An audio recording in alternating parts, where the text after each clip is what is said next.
Hello and welcome to a look at the Settlers for the Amiga, a game from 1993 by Byte.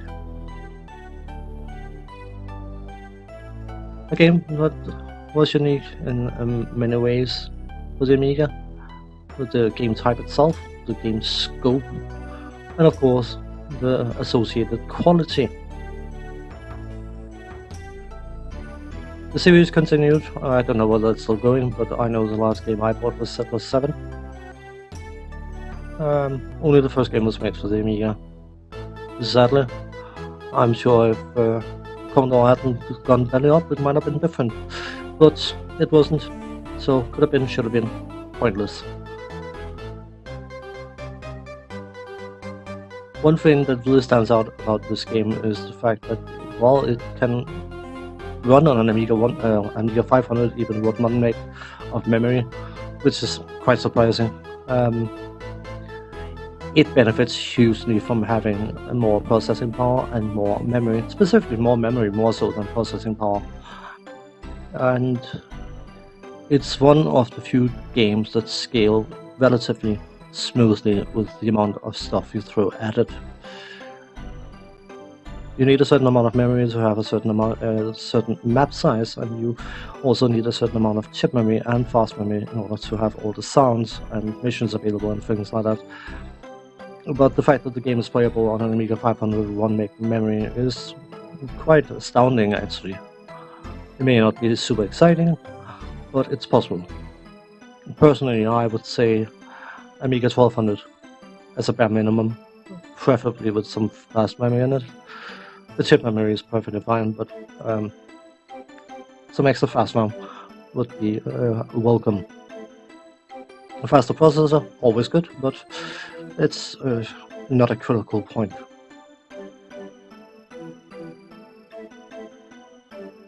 So, what is the Settlers, you may wonder? I would be rather surprised if you haven't heard of the Settlers in one way, shape or form. But in essence, it's a game about building a settlement and have it thrive. Playing against computer opponents or a player, it's all about building up the settlement and trying to defeat your competitors. Let's call them that instead of enemies. Let's call them competitors, because you're competing for resources, basically. The various game options you have available is the mission, which is it's not a campaign, they are independent missions. You progress through the missions, of which there are 32, but they are not tied together by some magnificent story kind of thing. Then you can play through the tutorial game. There are 6 levels of the tutorial game, which is covered by the manual explaining individual components of the game.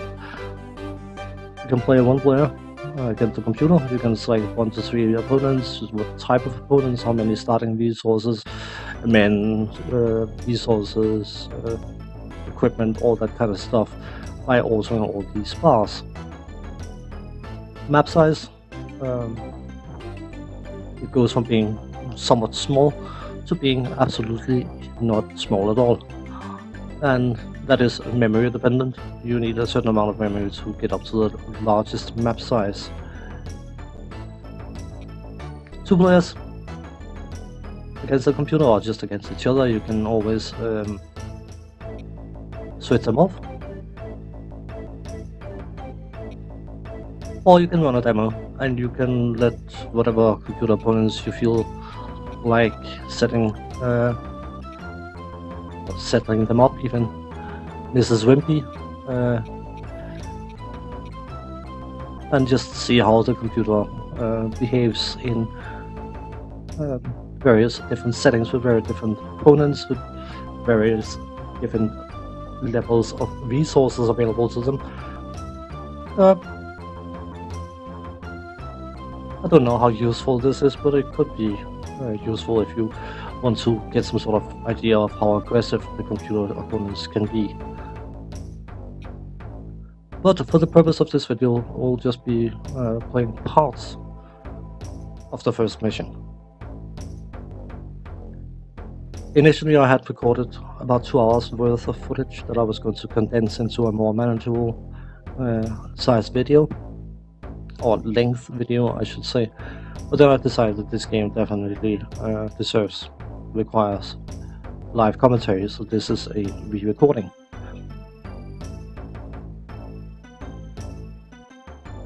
It's going to be put up on Terrific Tuesday, even though this game itself lends itself to long-form videos for World on Wednesday. But I didn't know whether to showcase its quality or showcase its the length of the game. You can't show either, you show both. So what I decided to do is because I'd already planned something for World on Wednesday this week, I would put it on Terrific Tuesday and then run a somewhat longer video. I'm still trying to contain it, but it may even be a 2-parter, I don't know. We'll see how it goes, and I might do some editing to get some sort of further down the line gameplay into the video. We'll see how it goes.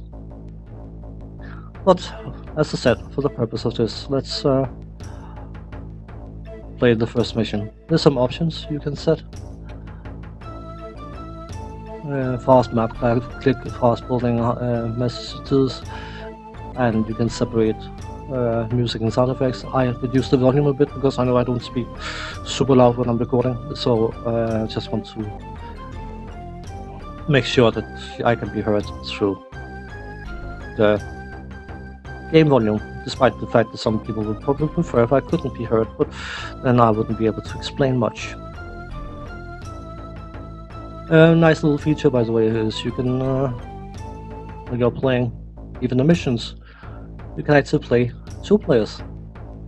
You're still in control of one settlement, but each player has a mouse, if you connect the 2 mice, and they can control various different things. A nice little touch, and apparently a function that functioned infinitely better on the Amiga than it did on PC, because PCs back then didn't have easy access to, or probably still don't, easy access to dual mouse setup, because of course the very unique mouse port plug thing. Whereas for the Amiga it was just a joystick connector connected to the mouse, so you could happily throw a second mouse into the Amiga. No issue. But I'm playing by myself and I should probably get started now. So, we are now in the game and I can start by showcasing the map. The map is quite big, but it is a bit deceptive because that mountain there and that mountain are the same. That piece of desert and that piece of desert are the same. So this is roughly the size of the play area. As you scroll alongside the map, the game screen, it will very smoothly. Transition, there's no indication of any bordering things taking place. But we need to find a decent starting location, and you can use the surveying option here to get some sort of idea of what kind of resources are available in the mountains. Gold, iron, coal, and stone. Gold is needed for paying your knights. Iron is a resource needed for steel, which is used for weaponsmithing, tool making, and other things. Coal, of course, is used to fuel the different industries, and stone is a building material. You don't ever want to run out of anything, specifically not wood and stone. The computer is going to settle soon-ish. She usually chooses a half-decent location, and I'm going to let her pick her spot first, so I don't get knocked about by her. What have we got here? Perfect for iron claims. You know what, let's hold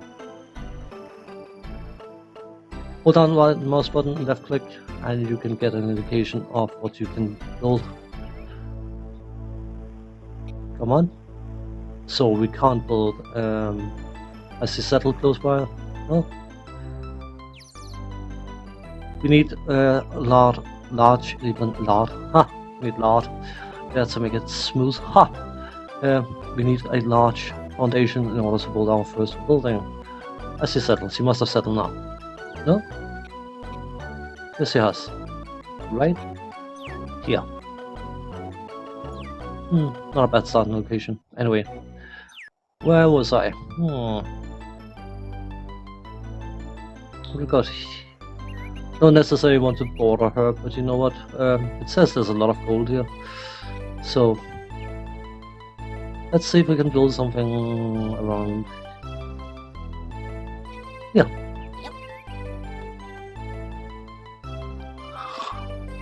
Because of the scope of the game, and because I need to keep the video length down to manageable size, I can't go on over too many details, but I can quickly showcase what you start the first level with in resources.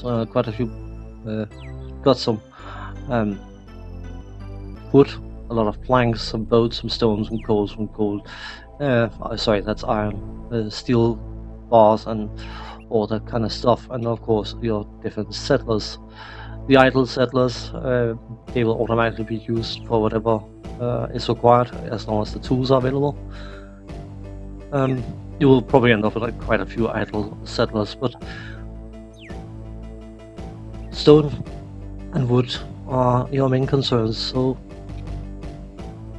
we have to, partially because stone is a useful resource for building, but also to clear it out, we'll be building a stone cutter here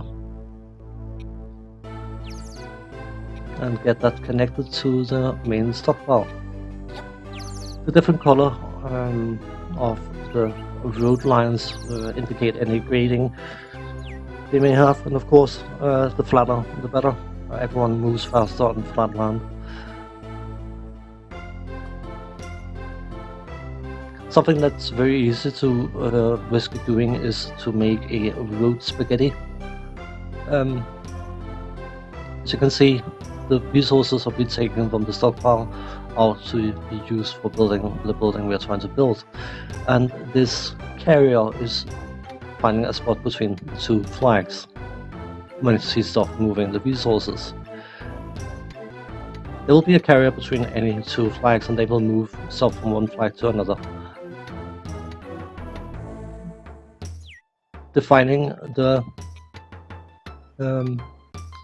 road network is very crucial. You need to have a road network even that is flexible but also allows for expansion, and it is relatively easy to lock yourself in. This is not ideal, but whatever, it works.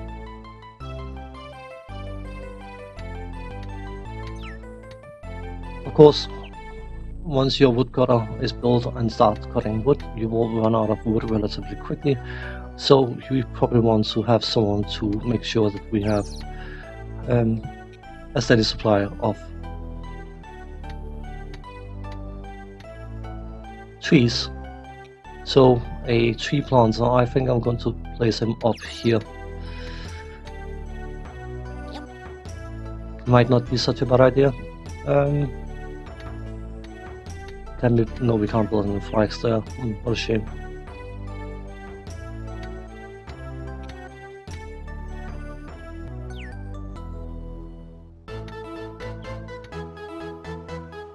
Our area of influence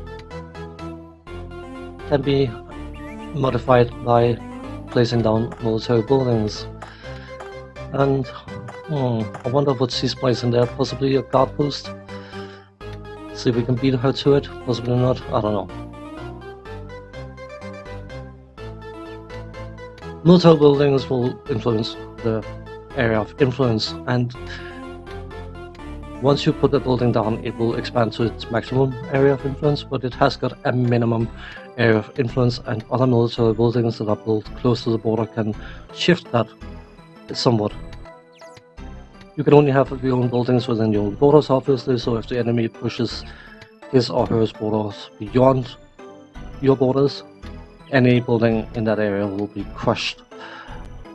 And that is how you defeat your opponent, by basically finding a weak spot, attacking it, and then cause half or his or her industry to dissolve. So you have to make sure that you are getting your borders expanded and guarded. I want to confirm what he's building there. Or she, actually, is. I'm pretty sure it's a nun. You know what? Let's see if we can toss this one up quickly.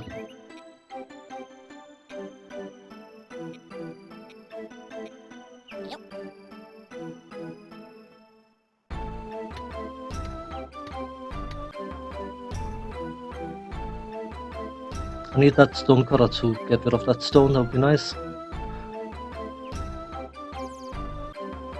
The woodcutter is now going out to his building, and he will go looking for trees, which isn't an awful lot of nearby. They will only have, they will only wander a certain distance in order to gather the resources. So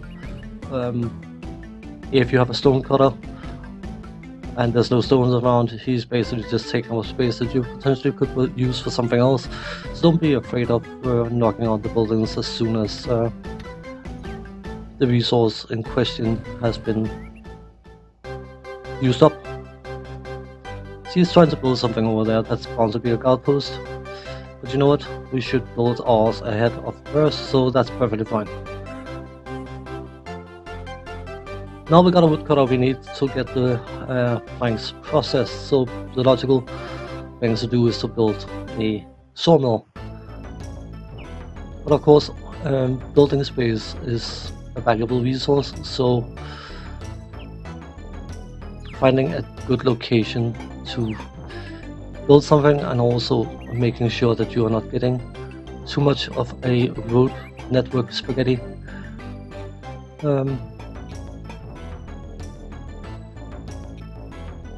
Oh, don't like that. Can't do that, of course. What we can do is we can connect to that. And can I build up that way? No, I can't. Not ideal. But you know what? We'll work around it. It's fine. We can't build that way either, because that wood is that wood. Funny wood. That stone is in the way. Well, we'll work around it, one way or the other. Off to a good start. Foundation we just put down, you can see there's a cross here. That means the land has to be flattened in order to make a stable foundation for a larger building. The guy going out flattening the land will flatten the land before the builder can start building it. That actually can alleviate the problem with very hilly stretches of road, but it's not something I would necessarily rely on.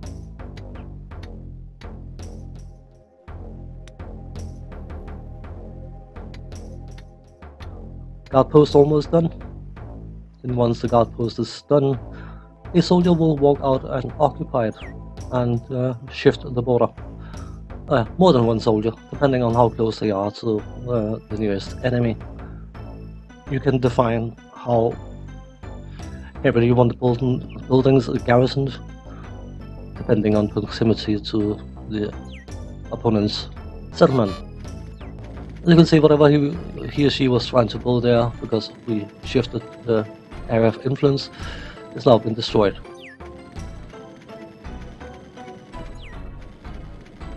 You could technically push the border a little bit further back by keep putting down a guard post, but you can only you can't build guard posts right next to each other. There has to be a certain distance between where you put them.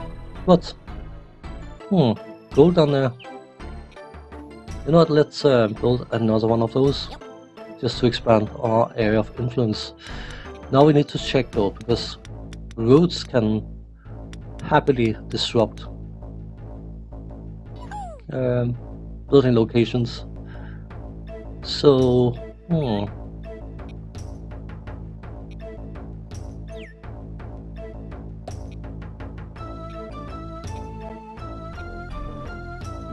we don't want. Oh, wait. Stop building that way.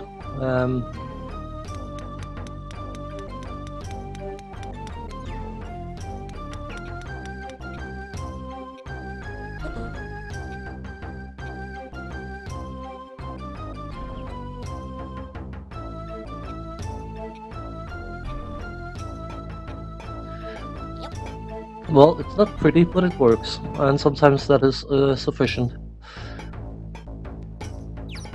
I should probably place the woodcutter over here instead, but I suppose we could just build another one if we want to.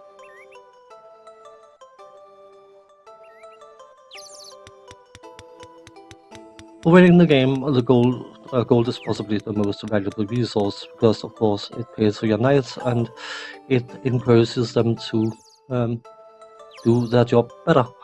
And the more gold you have available for your knights, the more they will train, and the better they will be encouraged to fight. So since the way you beat your opponent is by basically causing their main stockpile to go up in flames, you definitely want to be concerned about having an income of gold in order to make your soldiers as buff as they can be. They have 5 ranks from absolute wimps to absolute superheroes, but it is something that will become noticeable when you're playing it, is that defenders have a distinct advantage, especially if they are defending a large building stuffed with gold. They can be very, very hard to get rid of. It is not uncommon to attack an enemy building with 5-6 men and see one enemy soldier defeat them all. It can also happen the other way around. So it's subtle, but it's definitely a factor that's present. The tree planter, by the way, the guy with the green cap here, he will happily go around planting trees, and sometimes in most annoying places. Something like a wheat farm requires an awful lot of space to work effectively, and there's nothing nicer than seeing the area planted for your wheat suddenly getting covered in trees. Certain areas, when you need the space, it's useful to have a woodcutter or stonecutter just to get rid of the resources. And speaking of, should probably consider building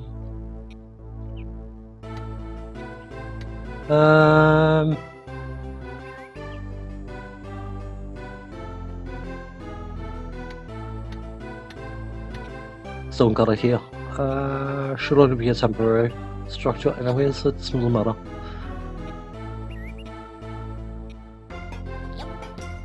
While we're busy doing this, let's talk game. I think it's fair to say that from a graphical point of view, this game is quite unique. It's decidedly cutesy. It's medieval inspired, obviously, but it is a distinctively cutesy style to it. And I guess not everyone would love the graphics, but they are undeniably very, very beautiful in their own way. A bit coarse, a bit rough, but it looks believable. Did we do any damage to the area? No, it's just a few flags. It's fine. We got the influence wind. Wonder. The level of detail is quite extensive. You can see the wind rustling through the leaves. It's a simple animation, but it's an animation nonetheless. Which, if you consider the fact that you have people walking around, you have blacksmiths hammering the anvil, you have fishermen fishing, you have farmers sowing wheat and harvesting the wheat, and all sorts of things going on at the same time. It's an awful lot of stuff going on the screen. And I've never played this game on a very basic Amiga, so I wouldn't know if the game would start tanking at one point or another, but I have never experienced this game slowing down. I suppose it helps a lot that the pace of the game itself is relatively slow, so it allows for a certain amount of flexibility in that regard, I would assume. But the amount of graphics that could be contained on the screen, or shown on the screen, I think it's called, is quite spectacular. And the amount of people you can have with the maximum amount of available memory and all that stuff is actually incredible. It's unbelievable. I can't remember the exact number, but we were talking quite a few thousand potential actors on screen. Which of course for any game of any kind would be unique, but the Amiga wasn't necessarily known for games of this scope. The sound effects are cute. They serve their purpose. They inform you of different things. You can hear the woodcutter cut trees, you can hear the stonemason cut stones, and have sounds of fighting, mining, fishing, all that stuff. They each have their own unique sound, which is quite impressive. In general, the graphical aspect and sound aspect of this game is second to none. For an Amiga game, but for a game of that time in general. The music,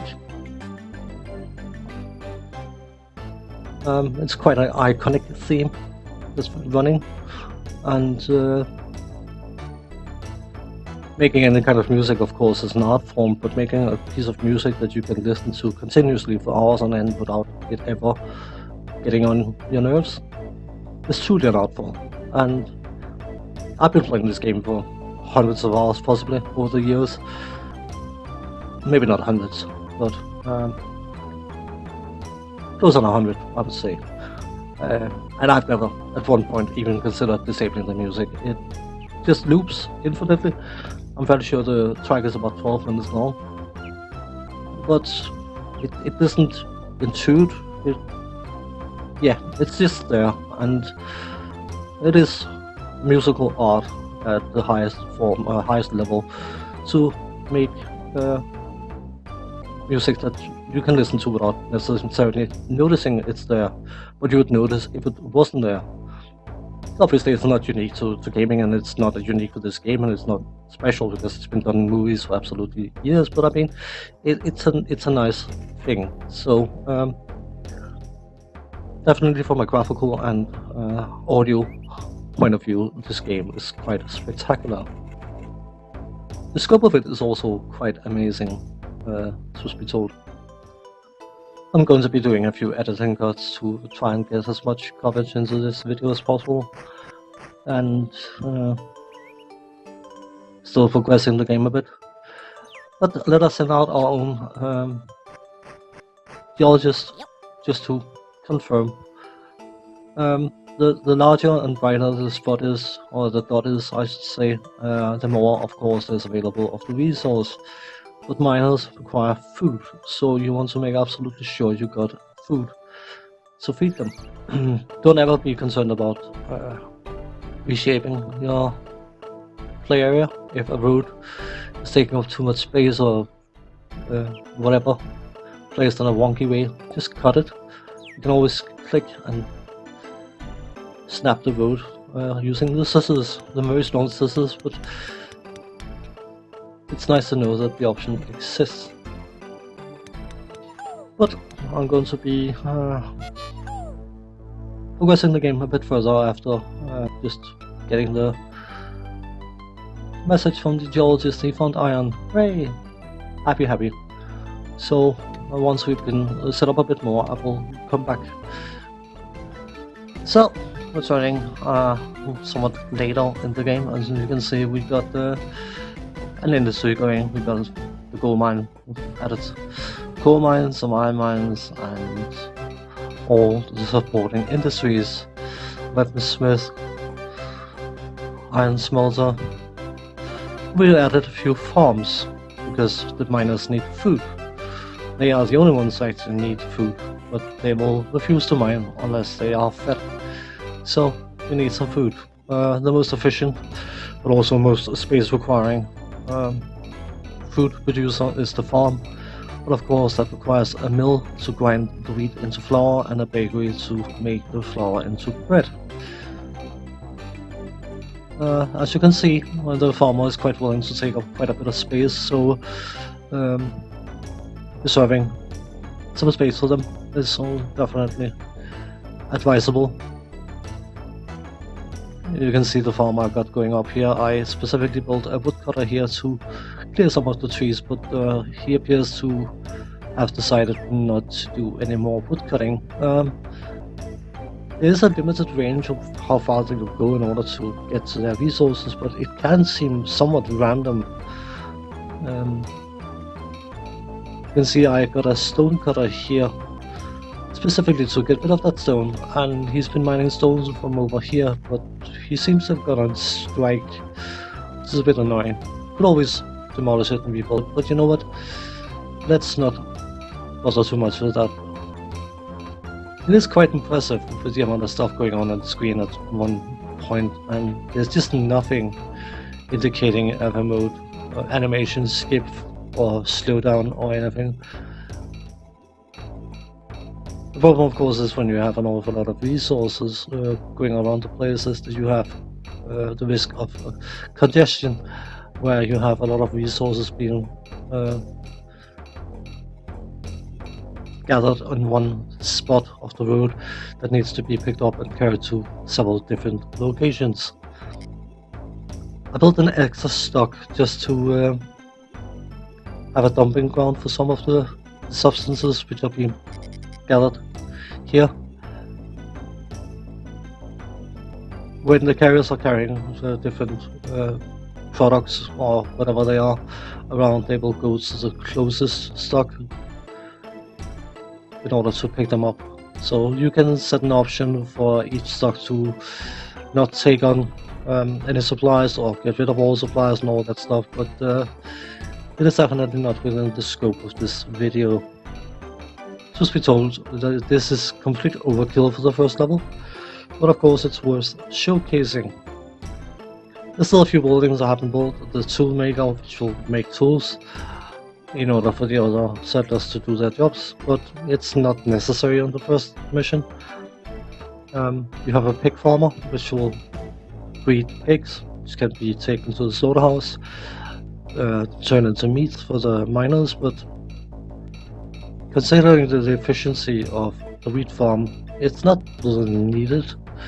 It's a nice touch, but if you can't find space for it, use the space on a wheat farm instead. Much more efficient.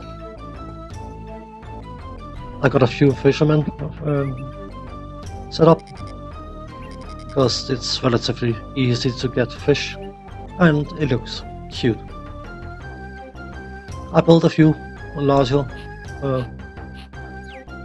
military buildings. You definitely want to secure your sensitive industries, farming, smithing and whatnot. You want to secure them with some beefy buildings. You don't want the enemy to just be able to go into the middle of your area and conquer one of these guards' huts, and then you lose 2/3 of your industry. It's not recommended. But of course, not only do they offer better protection by having more soldiers in them, they also offer a source of attack.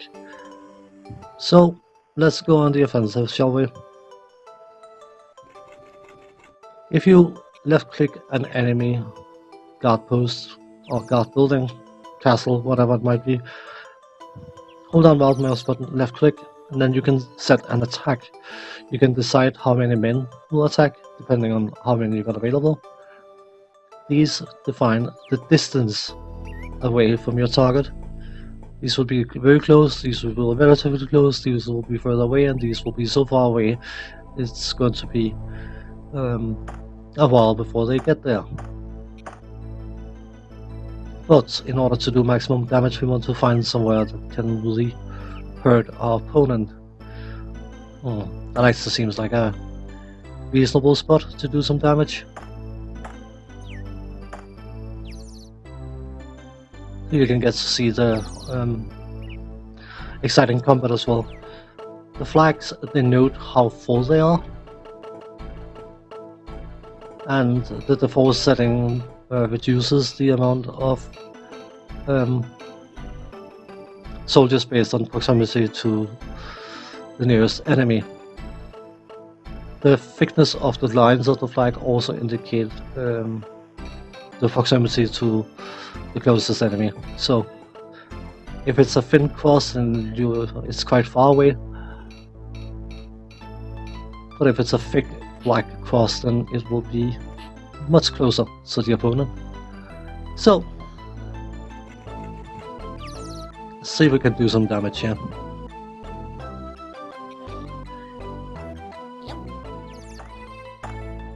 Combat in this game is very, very honorable. It's one-on-one combat.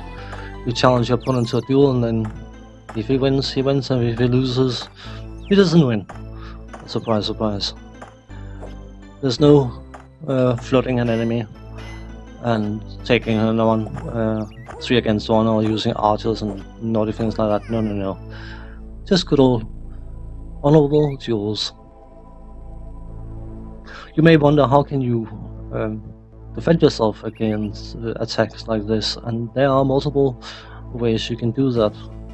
You can do a knight rotation, which will send out all knights, not all of them. It will send out knights from the minimum to the minimum number available for the proximity to the enemy, but it will also send out the knights from your stock in order to replace them. Alternatively, you can send an attack against an enemy building that's in line of where you're being attacked from, causing your soldiers to happily wander that way, and if they bump into any enemy soldiers on the way, they will attack them. So that's how you can sort of defend. But as you can see, based on how the soldiers look, that signifies their experience level, and you can often find that defenders will happily take down several of your attackers. It doesn't always seem to work the other way. It can feel a bit but that's why you want the gold income, in order to keep your soldiers happy and well trained. Come on. Yay, we won the one fight. Another coming out. There's 3 in that one.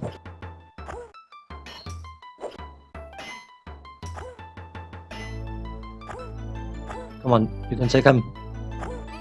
Nope. Well, I don't think the bearded guy here is going to do much, so let's send some more, shall we?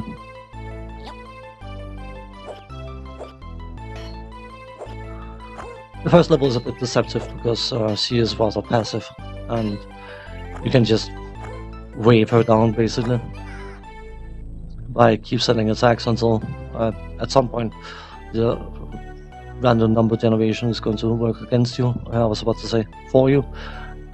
So you will eventually win. But of course, because the computer cheats, it will reinforce. So make sure you make decisive attacks when you attack. You saw a half helmet knight entering that building. It's the second highest experience level. The highest will have a full helmet. But even despite that, a better knight should beat a weaker knight, but it can be a bit RNG heavy, unfortunately.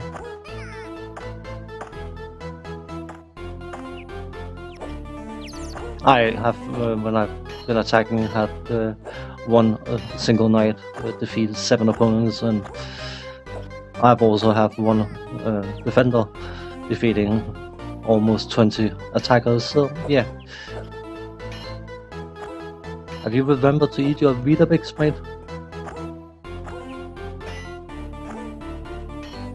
That would have been too easy, wouldn't it? Yeah. But the others are queued up. So, let us see if we can attack somewhere else. We may as well just... The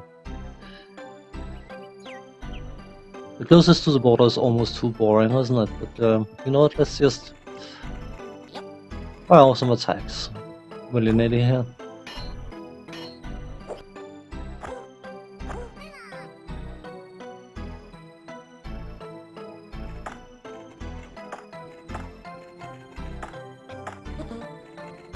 Can't attack that one. What a shame.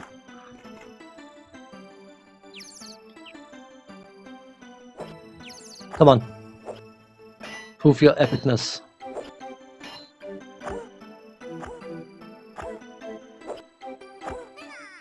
Oh, you did? Well done, mate. That should cause some serious damage. Indeed. Quite a bit of economic damage just been done. As you can see, most of the opponent's mining business just went up in flames because of that. So, the other attack we sent out, how's that doing? I don't know. We'll have to find out.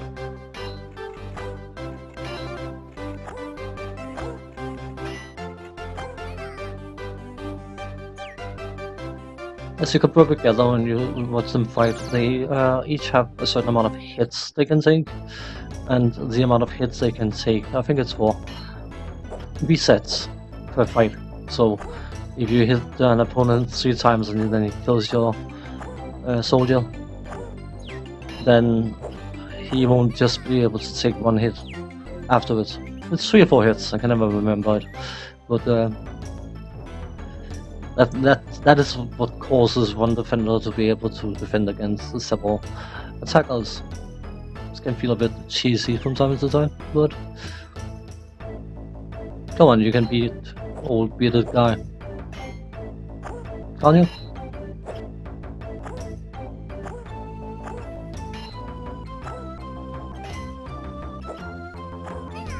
Yes, you can. Good.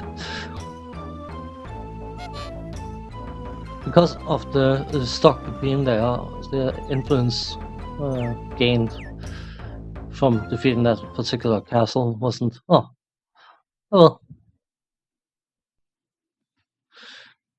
It wasn't particularly great, but the computer apparently decided to chicken out. So you didn't get the joy to see me attacking everything else. But in the previous game I was recording, the computer lost its main stock, and it didn't surrender. It wasn't before I wiped out the last military building that it decided that it was time to pack it in. But we won the first level, and we can get this lovely image of, well, we get the new password.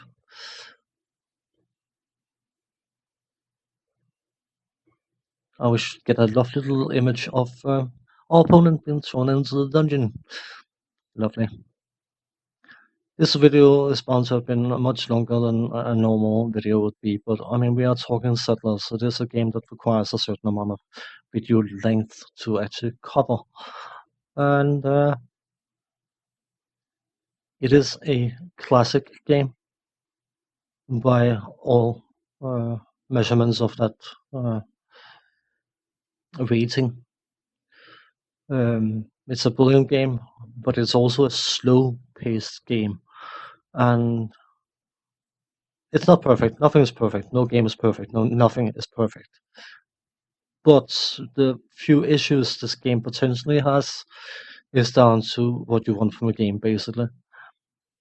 Because of the slow, deliberate pace, doing anything in the game takes a while. It's not an action-packed RTS where everything happens snap, snap, snap.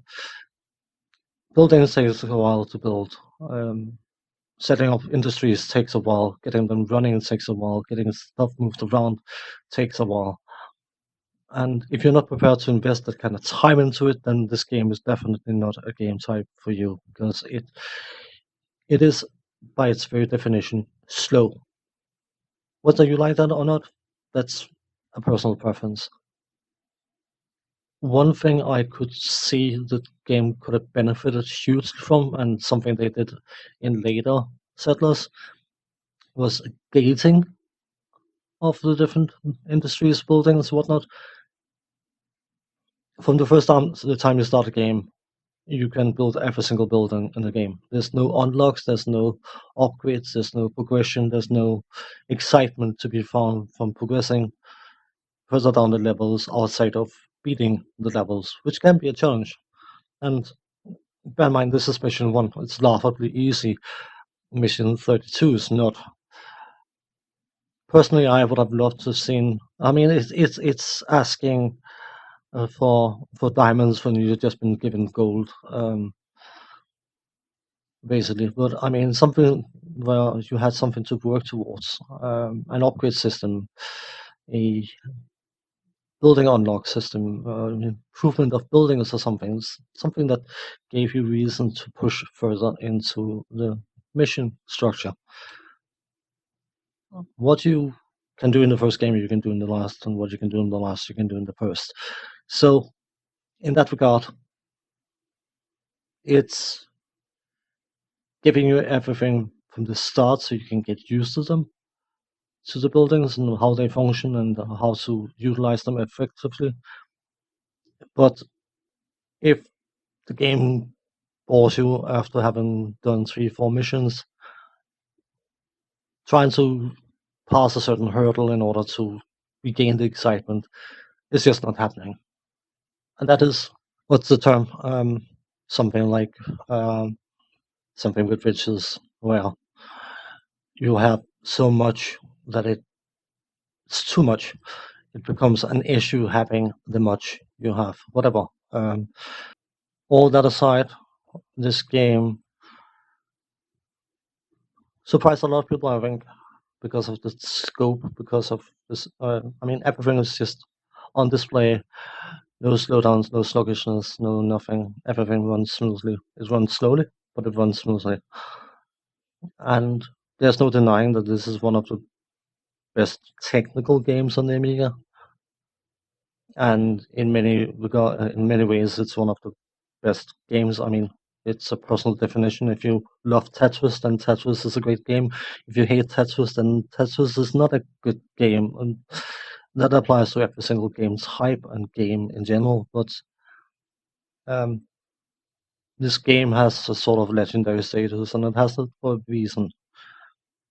There's no denying it's a very, very, very good game, very well accomplished game, very well made, and it stinks. I was about to say it oozes of quality and love and care and excitement for the project. But of course, it won't be for everyone.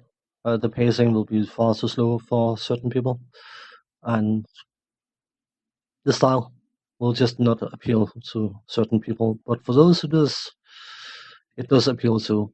Plenty on offer, but the definite downside is if the game starts boring you, there's a very little chance of it recapturing your excitement.